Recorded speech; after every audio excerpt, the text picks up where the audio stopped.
Hello everyone, it's Dan here from Thomas Road Support. In this video I'm going to take you through how to build a page with Elementor Page Builder. So as you can see by the demo pages, they look very good and they're all created using the fantastic Elementor Page Builder, which is something really powerful but fairly straightforward to use. However, we're going to go through the process of creating a page and just see how it all works so you can get a feel of what to do with it. So to begin with, I'm going to create a fresh page. I'll go to New and Page. And I'll call it something simple like Dan's demo page, and I'll just hit publish. Now before we begin actually editing with Elementor, the one thing to bear in mind at this stage, if you are going to use the page builder, then be sure to select the correct template under the template area here, and this is the page builder template. That basically gives you a blank canvas that you can use just so you can set things up exactly as you want. Now we've done that, we'll hit update and we'll open up Elementor and begin.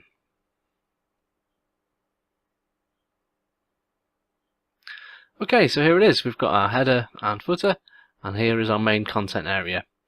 Now the way things work, you can drag sections into the page, you can create columns, you can add our custom blocks.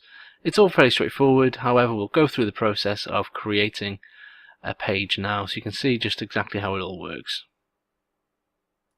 To start with, I'm going to add an intro carousel block, which is what you saw on our initial page here. And to do this, we just drag this into the page, and you can see there it's appeared as expected. Now we need to add some paragraph text, so I'll just put hello world. This will be the text over on the left here. I'll make it a H1 to make it nice and large. And just put a bit of text below. Now as you can see, this has a gap around it, which you obviously don't want, especially if you're trying to recreate something like our demo. So what we need to do is to go to the section settings and make this full width. And to do this, we click on the top here where it says edit section, and under content width we can hit full width. That's pretty good. However, what we then can do is remove the padding from the top and bottom. So we'll start by editing the column gap. You can see there's a little gap around there. We'll set that to no gap, and that's filled in completely. And then under the advanced settings here for padding, we can simply put in 0. As you can see, that's now completely full width. We've got our text there as expected, and there's no space around it. And the one thing you will notice that's missing from this particular thing is the images within the carousel. So we'll go on and add these now.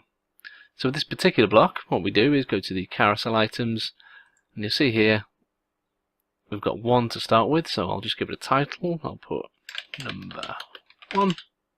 If we want to link it to another page, we can do so here. I'll just pop in any page link here. Now what you can do is either pop in the URL to the page you want to link to, or you can start searching for one of your pages or posts, etc. I'll just pick that one at random, and we need to give the carousel item an image. So for this example, I will just choose this one here. And once that's done, we can either add more or clone this one. So for the sake of this, I'm just going to clone this one, a few times. We'll hit apply, update the page, and let's take a look at what we've got so far.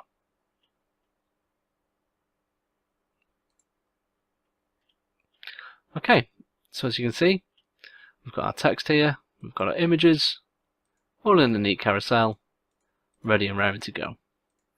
Obviously you'd might want to use set different images for each carousel item, but for the sake of this example I'm just going to use the same one over and over. So moving on, if we wanted to add a section below this, let's go back into our page builder, and we'll start by adding a new section here, and we're going to make 2 columns this time. So we'll click on the 2 column option, and I'll put some text on the left, just there.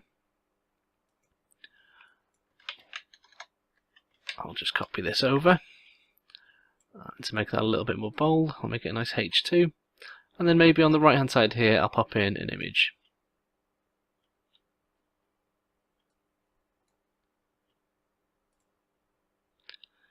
I think for this one I will use this bike.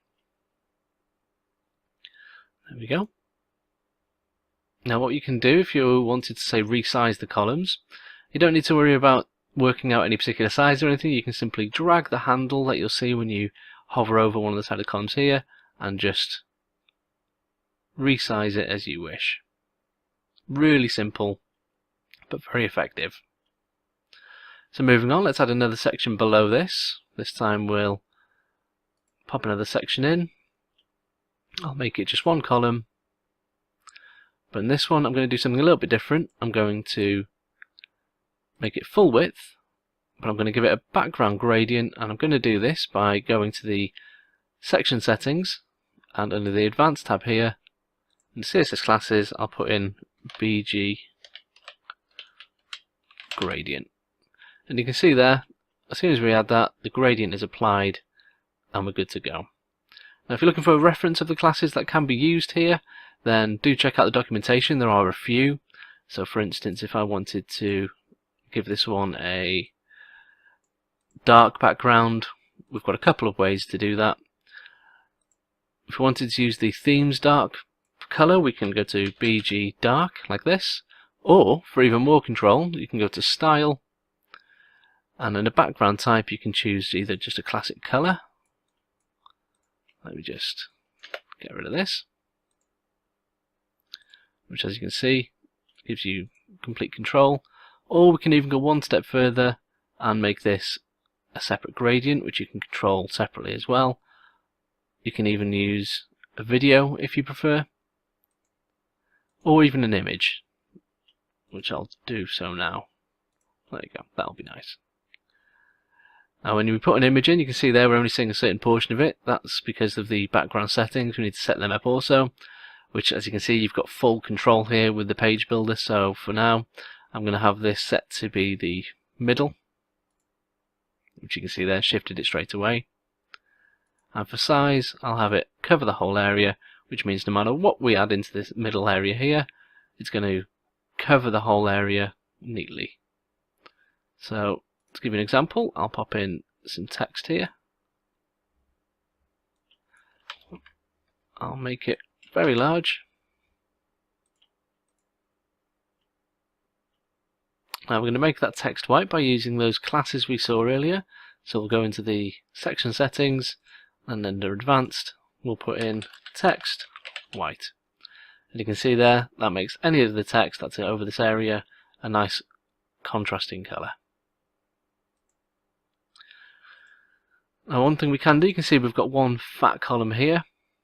If we wanted to split this up to maybe have the text a bit more in the middle, we can simply go to the column area. If we right click on this tab here, we have a new option to add new column, so I'll add 2 of those. We can then drag our text block over to the middle